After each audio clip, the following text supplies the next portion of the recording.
Sens de la visite, Jérémy Thomas, le podcast qui écoute. vos histoires de l'art.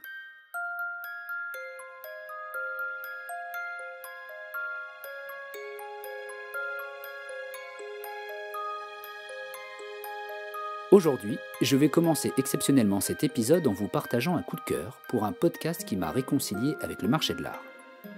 Créé par Adélaïde Stéphan, il s'appelle Enchères on Air.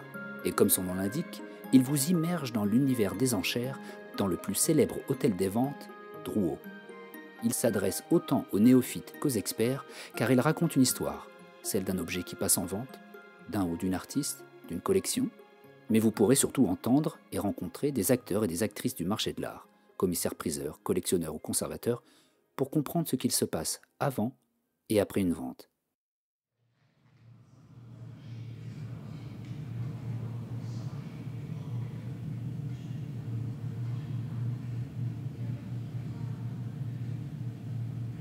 Pour info, le bruit que vous écoutez actuellement est celui d'un musée sans son public.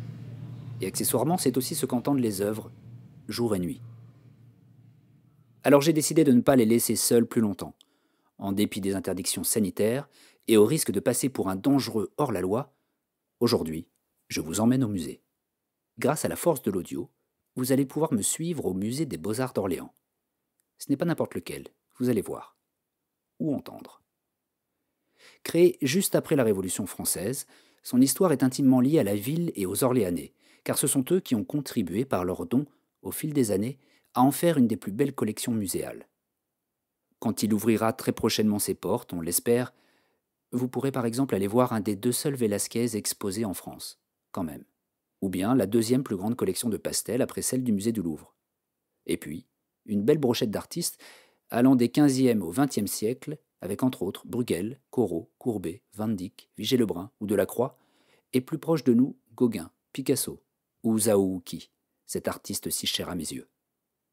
Pour m'y rendre, je suis allé rencontrer une des seules personnes qui finalement a le droit d'être dans ce musée, sa directrice. À Orléans, elle s'appelle Olivia Voisin. En poste depuis 2015, cette insatiable passionnée d'art pourrait raconter avec la même énergie contagieuse l'histoire qu'il y a derrière chaque œuvre de son musée.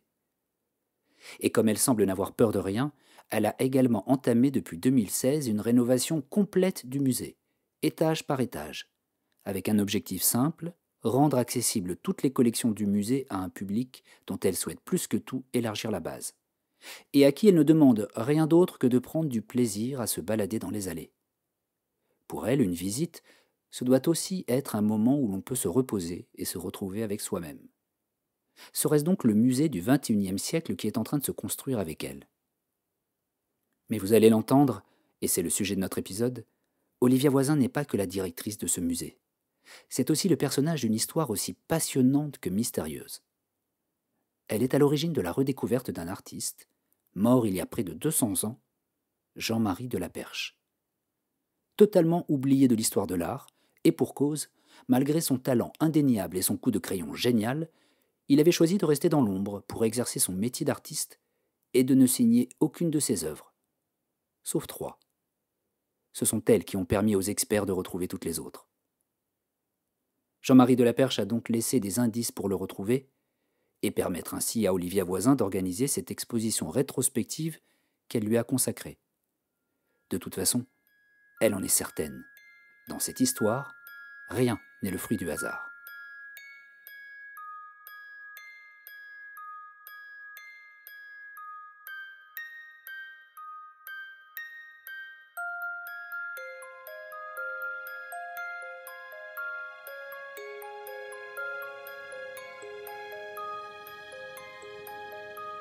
C'est une histoire comme on en vit relativement peu dans les musées. La dernière fois, en gros, c'était avec la tour qui a été découverte en 1934 au gré d'une exposition, Les peintres de la réalité. Il paraît complètement fou aujourd'hui de se dire qu'on ne connaissait pas la tour précédemment, mais en un siècle, on a pu reconstituer un corpus. Et bien avec Jean-Marie Delaperche, nous vivons absolument la même chose. Cet artiste avait totalement disparu des radars, avait laissé relativement peu d'archives. Alors, des artistes oubliés, il y en a des tonnes. De grands artistes oubliés, il y en a beaucoup moins. Et son nom a pu réapparaître associés à des œuvres, à la faveur de la découverte d'un carton à dessin qui contenait 91 feuilles. Il s'agissait là de très grands lavis, donc qui s'apparentent à des petites peintures finalement, et qui montrait un artiste absolument prodigieux, néoclassique, mais très tourmenté, qui évoquait l'art français, certes, mais l'art anglais également, l'art britannique, ce qui est beaucoup plus atypique, puisque l'art britannique n'est pas connu au tournant du 19e siècle. Et là, nous étions face à des inspirations très similaires, mais avec un artiste qui, visiblement, avait travaillé dans les années 1810, plutôt, ce que nous apprenait 3 dessins signés et datés. Tous les autres ne portaient aucune inscription. Et sans ces 3 dessins, finalement, nous n'aurions jamais su quelles étaient l'œuvre de Jean-Marie de la Perche. Et l'histoire commençait finalement avec la découverte de ces petites inscriptions qui ont permis, au bout de 3 ans de recherche, de reconstituer le fil d'une carrière finalement très dense qu'il a conduit en Russie pendant une vingtaine d'années, ce qui justifie aussi son oubli orchestré par lui-même, puisque ce que l'on comprend au gré des découvertes, c'est que cet oubli, cette volonté de se cacher, est totalement souhaité de la part de l'artiste. On a tendance à imaginer qu'un artiste, en se lançant dans la carrière, va être reconnu. Mais en réalité, ce n'est qu'une partie des artistes qui vont développer ce type d'ego. Et l'histoire de l'art s'est beaucoup plus penchée sur les artistes qui travaillent sur la scène officielle, qui cherchent les honneurs. Alors qu'en réalité, cela laisse dans l'ombre tout un pan d'artistes qui, au contraire, a pour volonté de vivre de son art, mais certains avec un très grand talent. Georges de la Tour est un exemple pour le XVIIe siècle, Jean-Marie de la Perche en est un autre pour le XIXe siècle. Donc finalement, ce Jean-Marie de la Perche, il représente toute une catégorie d'artistes aussi, qui travaillaient pour leur art, mais qui ne travaillaient pas pour de la notoriété. Tout à fait, tout un pan de l'histoire de l'art qui reste à découvrir. C'est amusant que nous en parlions aujourd'hui, puisque cet après-midi sera soutenue une thèse sur justement ces artistes qui travaillent hors de l'académie dans la deuxième moitié du XVIIIe siècle.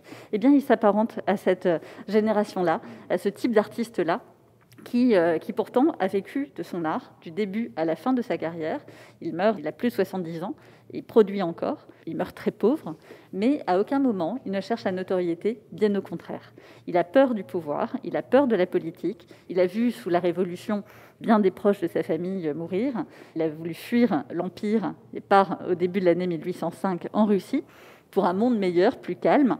L'histoire le rattrape, puisqu'en 1812, Moscou, où il vit, va être incendié, il va perdre son atelier, il va perdre ses 2 aînés qui vont mourir, sa vie s'effondre, et lorsqu'il rentre en France, on le voit toujours dans les 5 lettres que nous conservons de lui, fuir les terres sur lesquelles il se trouve, fuir le régime, et chercher la paix, paradoxalement, puisque finalement c'est face à l'adversité qu'il est le plus productif, le plus génial, et nous conservons plusieurs dessins dans lesquels il exprime ses tourments. C'est un artiste extrêmement tourmenté, habité, qui souffre et qui a développé une iconographie extrêmement romantique. Finalement, il est presque le premier romantique français. C'est assez étonnant, cet artiste qui a donc recherché l'ombre et qui a fui la notoriété. Au moment où quelqu'un comme vous le trouve et l'expose et veut lui faire rencontrer son public, il y a une pandémie mondiale qui se déclenche. Et finalement, c'est comme si le destin le maintenait toujours encore un peu dans l'ombre. Mais vous faites un vrai travail pour, malgré tout, le faire connaître, notamment avec une application, je crois. Exactement, c'est un artiste qui est lié au tourment jusqu'à aujourd'hui. Et lorsque nous préparions l'exposition il y a un an, nous demandions tous quelle était la malédiction qui allait s'abattre sur l'exposition. Donc maintenant, nous le savons, un an plus tard, nous avons la réponse. Évidemment, lorsqu'une exposition doit fermer prématurément, on cherche des solutions pour la montrer. L'enjeu de cette exposition n'était pas simplement de satisfaire le public avec de belles œuvres, mais également de faire état d'un moment de l'histoire de l'art où on fait entrer finalement un artiste, Jean-Marie de la Perche, mais également, nous allons le voir, sa famille, puisque au passage, nous avons découvert sa mère, qui est une artiste féministe de l'Ancien Régime et de la Révolution, absolument passionnante. Et son frère, artiste de l'ombre également, Constant, et cette exposition les évoque également. Donc il était important de pouvoir diffuser finalement ces œuvres, puisque c'est l'entrée dans l'histoire de l'art d'artistes pour lesquels on doit encore tout découvrir. Donc pour ça, il est important de pouvoir réattribuer des œuvres. On l'a dit, il ne signe pas, donc il faut pouvoir reconnaître. Et ce travail d'attribution ne peut se faire qu'en connaissant déjà les œuvres de référence. Donc il était d'autant plus important qu'un maximum de personnes voient ces œuvres. Et donc, très rapidement, nous avons réfléchi à un moyen de diffuser le contenu de l'exposition, à la fois dans sa dimension de plaisir de déambulation et de contenu.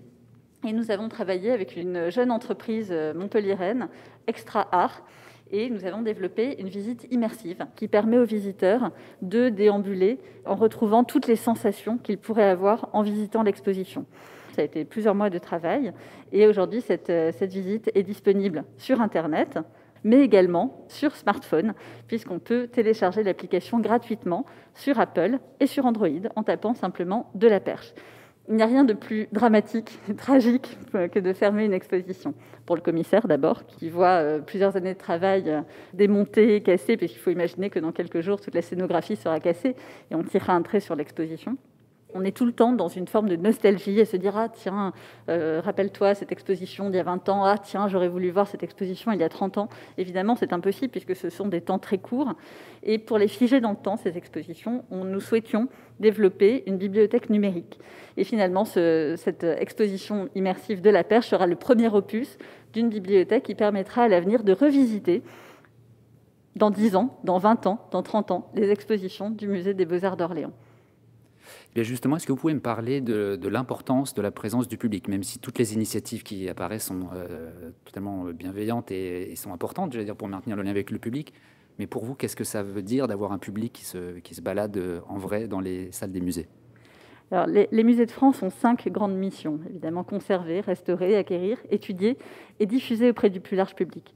C'est une des missions piliers. Sans celle-ci, nous sommes amputés d'un des sens pour lesquels le musée a été créé dès le départ, dès la fondation du Louvre comme Muséum central des arts en 1794. L'idée est de pouvoir diffuser, partager avec le public, partager avec les citoyens ces richesses du patrimoine français. Eh bien, aujourd'hui, de voir les salles vides, évidemment, nous confronte à ces fondamentaux. Pourquoi nous existons ?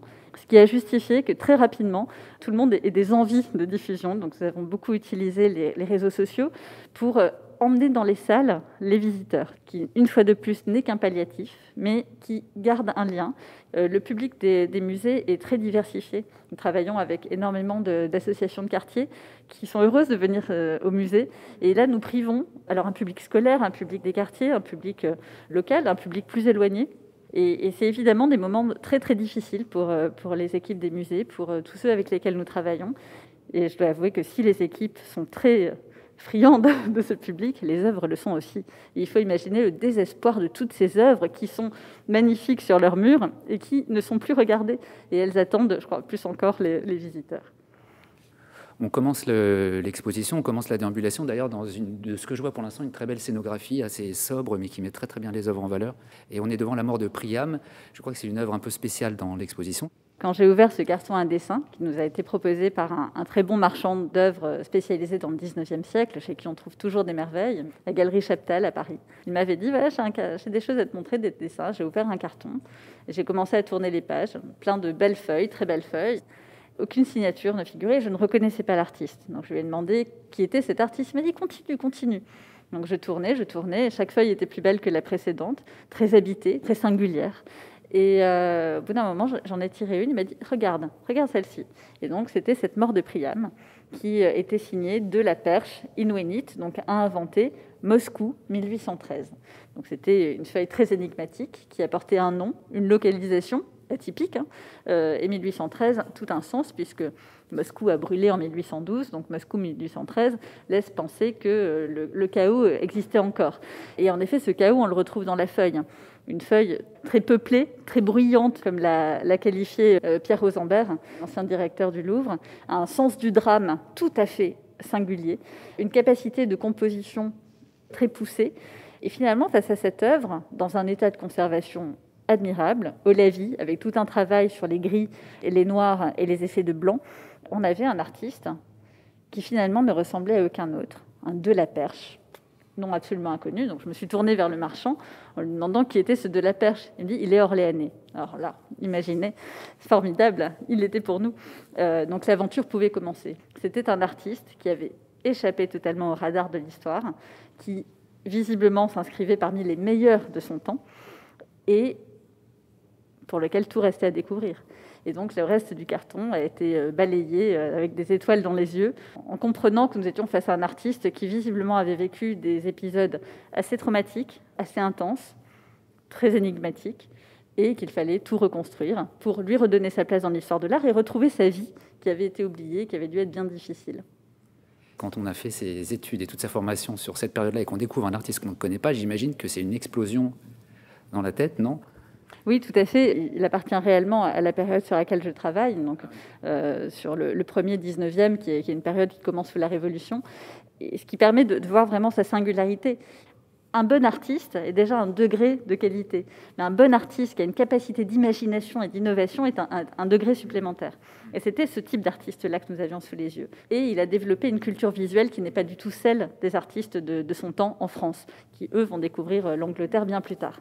Et c'est en ça que tout néoclassique qu'il se caractérise, il l'écrit dans une lettre à son frère, restons classique quand on a l'honneur de l'être, ce qui lui a échappé, c'est qu'il est le premier romantique français.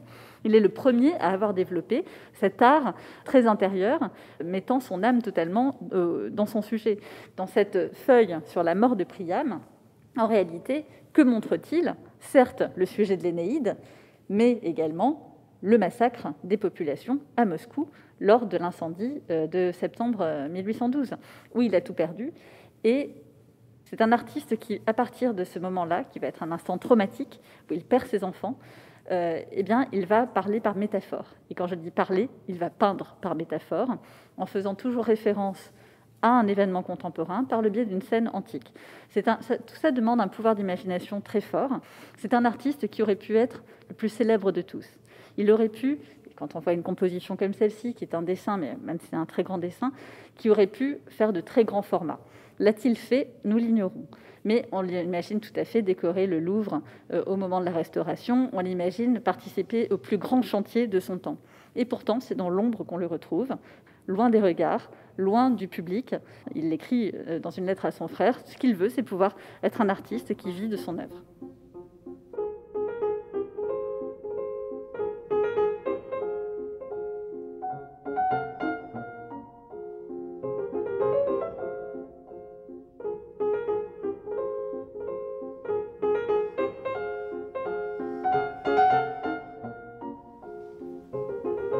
En travaillant sur Jean-Marie Delaperche, très rapidement, il a fallu réaliser une chose, c'est qu'il n'avait laissé aucune trace. Donc, en tout cas, dans le domaine de l'art. Donc, il a fallu se tourner vers les archives d'ordre privé. La naissance, les mariages, les décès, les acquisitions de biens, à un moment donné, laissent des archives. Et c'est par ce biais-là que l'on a pu reconstituer la vie de la famille Delaperche. Je dis famille, puisqu'en découvrant le fils, est apparue la mère. Et en creusant donc la personnalité de Thérèse Laperche, d'abord, nous avons découvert une femme assez haute en couleur, d'une extraction très modeste, mais qui a cherché, par le biais de son crayon, à s'élever dans la société. Et surtout, à s'imposer comme une artiste, ce qui, pour une femme, est très compliqué à ce moment-là. L'académie, qui est le lieu où il faut passer pour avoir une carrière, pour pouvoir exposer au salon, est réservé à 4 femmes. Il y a un numerus clausus, et ces 4 femmes sont déjà en place. L'autre difficulté est qu'une femme ne peut pas s'entraîner sur le dessin d'après le nu. Évidemment, les convenances ne le permettent pas.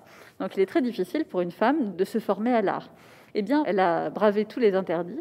D'abord, elle va devenir l'élève de Perronneau à Orléans. Elle va être fascinée par ce Perronneau, qui est évidemment une très grande star à l'époque et qui séjourne juste à côté de chez elle. Elle va se former à ses côtés. Elle va sympathiser avec Desfriches, qui va être quelques années plus tard le fondateur de l'école gratuite de dessin d'Orléans et du musée des Beaux-Arts. Et à un moment donné, elle va franchir le cap. Elle va partir en 1778 à Paris. Son mari va être muté, on comprend que c'est elle qui décide absolument tout dans cette famille. Et en 1778, son petit garçon Jean-Marie a 7 ans. Elle va le mettre très certainement dans une très bonne école, un lycée militaire très probablement, ce qui justifie toutes les connaissances, le caractère extrêmement érudit qu'on lui connaît à travers ses dessins. Elle s'installe juste à côté de chez Vigée-Lebrun, très malin, une des 4 académiciennes. Donc on comprend qu'elle se forge une place dans ce métier d'homme. C'est quelqu'un qui, surtout, démontre tout au long de sa vie une capacité à tisser des relations, un entre-gens, comme on trouve relativement peu dans l'histoire. C'est une des personnes les plus malines, vraiment, qu'on puisse rencontrer, et qui, toujours, va œuvrer pour ses enfants, et en particulier pour son fils Constant, le petit dernier, né en 1780. Elle a dû l'élever beaucoup plus qu'elle n'a élevé Jean-Marie, qui, lui, avait été placé. Cette distance, on la sent, ce manque affectif, on le sent chez Jean-Marie Delaperche. Cela crée ce personnage beaucoup plus tourmenté, qui va perdre sa première épouse en 1796, un enfant en 1798, ensuite ses 2 aînés en Russie, qui va perdre sa mère et son père, qui vont mourir en France alors qu'il ne les a pas vus depuis 10 ans. C'est quelqu'un qui voit sa vie se détruire petit à petit et qui s'accroche à un idéal, l'art, qu'il ne veut pas partager, qu'il vit de manière très, très égoïste, qui est son refuge, dans lequel il exprime tous ses tourments. Et Quand on voit l'état de conservation des feuilles qui ont été acquises donc, depuis par le musée d'Orléans, eh bien, on comprend que nous sommes très certainement les premiers à voir ces dessins. Cette production extraordinaire, Olavi, qui aujourd'hui est conservée comme si elle avait été produite hier, parce qu'elle est restée dans un carton à dessin et a été ouverte en 2017, probablement pour la première fois. Peut-être que d'ailleurs l'exposition peut être aidé justement à ce que des gens connaissent de la perche et se rendent compte qu'ils ont peut-être quelque chose dans leur salon, je ne sais pas. C'est exactement l'objectif. Et l'objectif a été rempli le premier week-end, première visite guidée que je fais. Pour ça, le hasard n'est jamais là. 2 personnes se présentent au musée à l'heure de la visite guidée. La visite était pleine à craquer et me demandent s'ils peuvent se joindre à nous. Bon, j'accepte. Ils étaient venus là par hasard à cet horaire-là. On fait tout le tour de l'exposition. Il m'envoie un mail quelques jours plus tard en me disant « On a été très frappés en voyant un des portraits de Thérèse Laperche. Vous parliez de la signature au crayon graphite. Nous avons des pastels avec une signature au crayon graphite. Nous pensons que c'est Thérèse de Laperche. » Alors certes, c'est un des signes caractéristiques. Elle signe toujours au crayon graphite, comme son maître Perronneau. Néanmoins, elle n'est pas totalement la seule. Donc j'ai pensé qu'il s'agissait peut-être de quelqu'un d'autre. J'ai demandé des photos, et là, évidemment, c'était des œuvres de Thérèse de Laperche. Ils ignoraient qui elle était. Ils n'avaient jamais remarqué que ces pastels étaient signés de Laperche. Simplement, en parlant de ce crayon graphite, au moment où par hasard ils viennent ce jour-là au musée, eh bien, ils ont repensé à leur signature au crayon graphite, qui était le seul trait dont ils se rappelaient. Et ils étaient bien signés de Laperche. Donc ça a été l'arrivée de 4 nouveaux pastels dans le corpus de Thérèse de Laperche, une très belle avancée. Et d'ailleurs, ces collectionneurs ont été assez généreux pour les proposer en don au musée. Donc ils feront certainement partie des acquisitions de l'année. Qu'est-ce qu'on ressent en tant que vous, directrice du musée des Beaux-Arts d'Orléans, mais aussi en tant que conservatrice, quand on a l'impression d'être au centre de cet alignement de destin, de vie, des fantômes de Laperche, parce que c'est vous qui êtes un peu au centre de tout ça? Eh bien, on est heureux, on se sent historien de l'art dans ces moments-là. L'histoire de l'art est toujours un peu liée au hasard et aux découvertes. C'est trouver l'archive qui prouve une attribution, c'est trouver l'œuvre qui vient compléter un corpus, c'est trouver l'élément qui permettra de définir entre quelles mains est passée une œuvre. Disons que là, en cherchant, on a beaucoup trouvé sur des artistes qui ont très peu laissé. Et il est évident que quand on cherche, on trouve. Mais là, tout apparaissait de manière tellement magique que j'espère réellement, vraiment, que les de Laperche, ils sont pour quelque chose. Redécouvrir un artiste fait qu'on ne redécouvre pas uniquement son œuvre, on redécouvre des humanités, des vies particulièrement dramatiques, là en plus, et des personnalités. Tous les artistes ne sont pas des gens sympathiques. Or, ce que l'on comprend de ces de Laperche à travers les quelques lettres conservées, les quelques liens qu'ils ont pu avoir entre eux, c'est qu'ils étaient des personnages extrêmement sympathiques. Et c'est toujours très appréciable de travailler sur des personnes sympathiques. De fait, on humanise nécessairement. On imagine l'homme derrière l'œuvre, et d'autant plus avec les œuvres de Jean-Marie de Laperche qui s'implique totalement. Tout est autobiographique chez lui. Tout fait référence à sa propre vie, à ses propres mal-être, à ses tourments. Donc on voit l'homme. Et donc on ne peut penser qu'à son fantôme qui peut être en train de pousser et sortir le carton de là où il était, puisque nous n'avons pas parlé de la vie de ce carton, mais elle a été elle aussi assez épique. Elle sommeillait dans un grenier où elle a été rachetée par un brocanteur avec tout ce que contenait le grenier. Elle a fini dans une collection qui ne savait pas trop ce qu'elle avait, qui a revendu les cartons et qui, heureusement, est arrivée entre de très bonnes mains et qui a tout de suite pensé à nous. Les œuvres seraient tombées dans d'autres mains. Ils auraient pu aussi bien être vendus à la pièce. Et là, le nom de Laperche aurait été perdu à jamais. Alors, voilà, on sent cette présence, d'une certaine façon, à nos côtés. Ou en tout cas, j'ai envie de sentir cette présence. J'ai envie de croire qu'ils se réjouissent aussi un peu de cette reconnaissance tardive, non souhaitée, mais tardive et justifiée, qui leur redonne leur vraie place dans l'histoire de l'art. Tout ce que vous dites, ça correspond vraiment au fait que c'est le regard des spectateurs, spectatrices, du public qui fait d'une œuvre un chef-d'œuvre, en fait. Une œuvre dans les cartons, c'est un objet inerte, inanimé. Et puis, c'est votre regard, vous, aujourd'hui, ou d'autres historiens qui en font un chef-d'œuvre, en fait. Oui, le regard du public est indissociable de l'œuvre. L'œuvre n'existe pas si elle n'est pas vue. L'œuvre existe de manière intrinsèque, mais n'a pas d'existence tant qu'elle n'est pas vue. Évidemment, cette œuvre est un chef-d'œuvre depuis le jour où, vers 1815, Jean-Marie de la Perche l'a réalisée. Mais ce n'est qu'aujourd'hui, plus de 2 siècles plus tard, que nous pouvons l'apprécier et le réaliser. Je vais vous laisser au début du parcours des visites. Donc, vous faites le 2e étage, le 1er étage, et en descendant, vous tomberez sur des portes fermées. Il faudra revenir à partir du 10 avril, c'est les salles du 19e. Et après, vous avez le rez-de-chaussée. Si vous voulez voir les salles 20e, c'est au moins 20. Ce sont des salles qui ne sont, c'est-à-dire ici, ce sont des salles qui ne sont pas encore rénovées. D'accord. On fait étage après étage. Oui, mais c'est vous qui êtes à l'origine. Oui. Et donc là, vous avez déjà 2 niveaux rénovés. Il y en a un 3e pour bientôt. C'est chouette. Merci beaucoup. Et si jamais quelqu'un vous croise et vous dit que vous n'avez rien à faire là, vous dites que c'est OK avec moi. Et,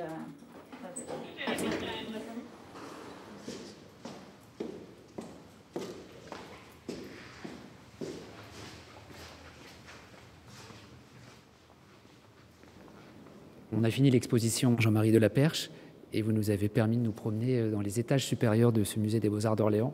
Ça nous a fait du bien de retourner dans un musée, de se promener et de se balader. En fait, c'est ça qui fait du bien, tout simplement. Est-ce que vous pouvez me parler et nous parler du musée des Beaux-Arts d'Orléans et pourquoi il faut venir le voir dès que les portes de nos musées rouvriront, évidemment? Alors, le musée des Beaux-Arts d'Orléans est un des principaux musées de France en termes de collection. Il a une histoire d'ailleurs atypique. Il y a un premier musée qui ouvre en 1797, très tôt, parmi les premiers de France, et il faut attendre 1823 pour que le maire et son premier adjoint se disent « bon, il faut qu'Orléans se dote d'un grand musée, mais comment faire ?» Donc il y a certes la collection de départ, avec des œuvres qui ont été sauvées lors de la Révolution, mais il faut d'autres œuvres. Et ils ont une idée folle, ils passent une petite annonce dans le journal pour appeler les Orléanais à donner leur collection. Eh bien, ça marche. C'est la première campagne de crowdfunding de l'histoire, et les Orléanais vont massivement donner leur collection. Et quand le musée ouvre en 1825, il est d'ailleurs déjà trop petit pour accueillir toutes les œuvres qui ont été données. Par la suite, cette générosité des Orléanais, mais également des habitants plus largement de la région, même de Paris d'ailleurs, va se confirmer. Nous allons très régulièrement recevoir des dons. Ce qui fait que le musée d'Orléans a une couleur assez différente des autres, dans le sens où nous n'avons pas de grands tableaux envoyés par l'État, de grandes commandes d'État, mais plutôt le goût des Orléanais. Par exemple, nous avons une des principales collections de peinture nordique de France, qui est relativement rare dans les musées français. Évidemment, il y en a au Louvre, mais relativement peu, à part à Orléans, où en revanche, les Orléanais étaient très friands au XVIIIe siècle de cette peinture, et donc leurs enfants, petits-enfants, les ont donnés par la suite. Ce musée n'a cessé de s'enrichir aussi par des acquisitions. Dès 1827, nous achetions un tableau de Velázquez. Alors ça a été un des grands moments de l'histoire des collections. Donc c'est un des 2 seuls Velázquez de France. Le 2e est à Rouen. Et donc aujourd'hui, c'est très fièrement que nous pouvons le présenter aux visiteurs. Et par la suite, le musée n'a cessé de s'accroître, vous l'avez compris, si bien qu'aujourd'hui, il était important de pouvoir revoir le parcours qui était daté, qui avait encore, il y a quelques années, de la toile de verre au mur, qui était passée par toutes les modes des années 90, notamment un lissage totalement de l'accrochage par thème sur des fonds gris. Ça a été un moment du goût qui n'est plus le goût actuel. Et en tout cas, pour moi, il y a quelques prérequis essentiels. Il faut qu'un musée soit pédagogique et didactique. On ne peut pas attendre des visiteurs qui soient des historiens de l'art confirmés. Il faut qu'ils puissent venir sans aucune connaissance et sans peur de ne rien comprendre. Et la première chose à remettre en place, c'est le plaisir de la déambulation. Quand vous parliez du plaisir de marcher, ça c'est un premier élément. Deuxième élément, c'est le plaisir de découvrir. Et il ne faut pas que l'un parasite l'autre. Donc il faut avoir un parcours clair. Donc on est reparti sur un parcours chronologique qui permet aussi de comprendre les écoles, les imbrications entre les écoles. Par exemple, Velázquez, qui est très lié à l'école italienne, se retrouve en confrontation avec les artistes qu'il a influencés. Il est important de pouvoir restituer un sentiment historique. Ces œuvres ont été créées à un autre moment de l'histoire, dans une autre histoire du goût. Donc tout le parcours est scandé par des couleurs qui parfois sont qualifiées de modernes. On m'a souvent dit c'est super les couleurs très modernes que vous avez choisies. En réalité non, ce sont des couleurs très historiques qui sont vraiment le vert à l'entrée, qui est ce vert velours des palais du XVIIe, XVIIIe. Un ocre pour l'Italie, c'est bleu hollandais pour la Hollande, et on continue ainsi pour le XVIIIe siècle. bientôt pour le 19e siècle, puisque toute cette rénovation se fait étage après étage, de manière à ne jamais totalement fermer le musée. Et la deuxième chose, ce plaisir de la déambulation est souvent brisé par les cartels sur le mur. Un cartel est indispensable pour tout dire sur une œuvre, mais en même temps rompt cette linéarité, ce plaisir de la balade. Et en même temps, un cartel, donc on veut le faire toujours le plus petit possible, mais on veut toujours en dire beaucoup plus. Donc la solution que j'ai trouvée est de pouvoir avoir de très gros cartels au sol, qu'on regarde ou qu'on ne regarde pas, au choix. On peut tout à fait vouloir simplement se promener. Dans ce cas-là, on se libère du sol et on marche sans avoir de problème de cartel sur le mur, ce qui permet aussi d'avoir des accrochages denses par moment. Si on veut en revanche tout savoir sur une œuvre, eh bien, il y a 2000 signes qui nous attendent. C'est une forme de parachute pour les visiteurs, qu'à aucun moment ils ne se sentent abandonnés ou délaissés face à une œuvre qu'ils ne comprendraient pas. Alors ces cartels comprennent à la fois des éléments historiques sur l'artiste, sur le contexte, et puis parfois aussi sur l'œuvre. Les œuvres ont vécu 1000 vies, et c'est amusant de raconter ces vies-là quand on les connaît, et puis parfois leur entrée qui est dans les collections, qui a été rocambolesque, et qui a été un grand moment, qui a fédéré des personnes. Il y a une histoire avec chaque œuvre, et il est important de pouvoir tout raconter. On peut ne lire que les quelques premières lignes avec l'artiste, ou alors on peut lire les 2000 signes qui suivent. Et donc cette balade se prolonge étage après étage. La dernière tranche de travaux portait sur le premier étage du musée, avec les collections allant de la fin du XVIIe siècle jusqu'au début du XIXe siècle. Et à partir du 10 avril, nous pourrons inaugurer les salles du XIXe siècle, de 1815 à 1870, avec des œuvres sorties de réserve, puisque l'idée est évidemment de rendre les collections aux visiteurs. Laisser des collections en réserve n'a aucun sens, et l'objectif est de pouvoir en sortir le plus possible. J'ai envie que vous me partagiez une phrase pour le public qui va revenir. Est-ce que vous les attendez? Est-ce que vous avez un petit mot à leur dire pour qu'ils viennent, évidemment, mais aussi pour leur dire qu'on pense à eux? Ce musée est le leur. Les collections françaises appartiennent à tous. Et les collections des musées d'Orléans appartiennent d'abord à tous les Orléanais, qui ne le savent pas toujours, mais aussi à tous les habitants de la région. C'est un patrimoine que nous conservons, que nous transmettons avec passion. Et j'espère que cette passion pourra être ressentie par les visiteurs et qu'en tout cas, ils auront envie de se l'approprier et puis de la diffuser à leur tour par la suite. Là, on rentre dans une pièce qui est, alors là pour le coup, elle est marquante, fascinante, impressionnante par sa dimension, par le nombre d'œuvres et puis par la luminosité aussi qui est particulière. C'est le dernier point de la rénovation, de la refonte de ce parcours. L'éclairage a été entièrement repris.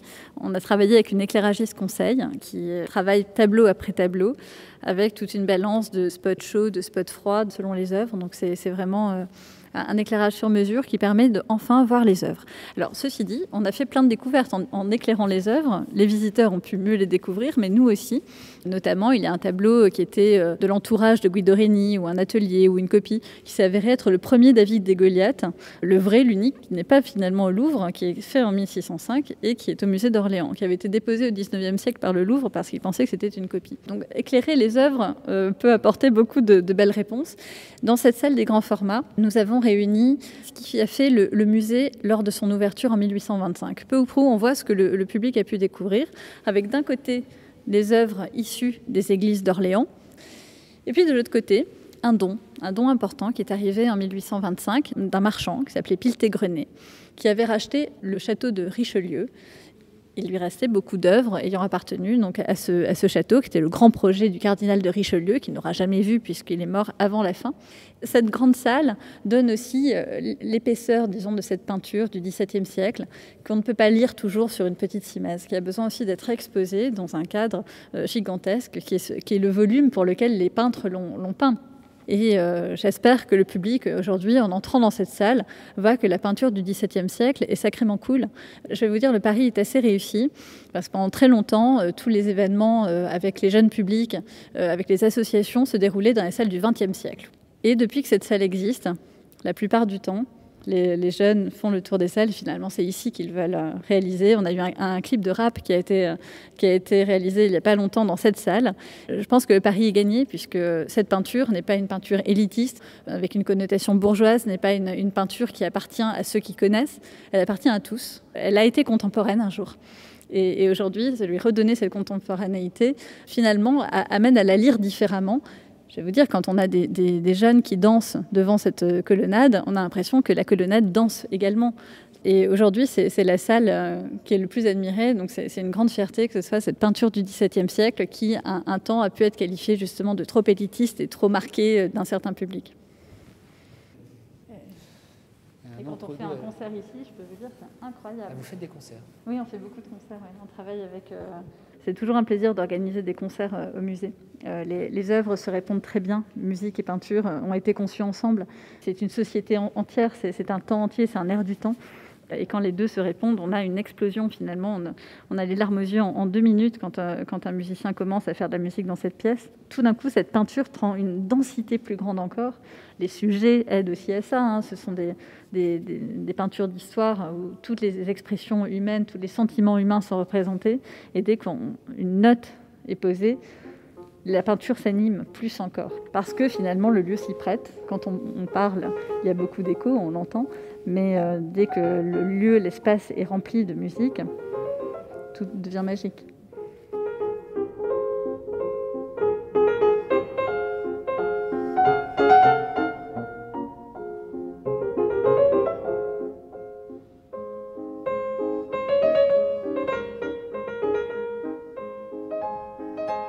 Par moment, j'imagine, avec le public qui n'est pas là en ce moment, mais que vous attendez impatiemment, est-ce qu'il vous arrive de parler aux œuvres parfois, ou de les regarder intensément, d'avoir des échanges avec elles? Énormément, notamment pendant le premier confinement où j'étais seule dans le musée. Et c'était l'occasion de papoter un petit peu avec ces œuvres avec qui on n'a pas forcément le temps d'échanger tout le temps. Je ne plaisante qu'à moitié. En réalité, les œuvres, évidemment, ne répondent pas avec des mots et en parlant, mais ont leur mode de communication bien propre. Et quand on s'attarde sur une œuvre, qu'on lui pose des questions, d'une façon ou d'une autre, elle y répond. Et quand on parle à un tableau, c'est-à-dire quand on s'attarde sur lui, qu'on le regarde de plus près, eh bien on découvre des choses. Donc oui, il m'arrive très souvent de parler au tableau. C'est une des beautés de ce métier, c'est d'avoir la chance de parler au tableau.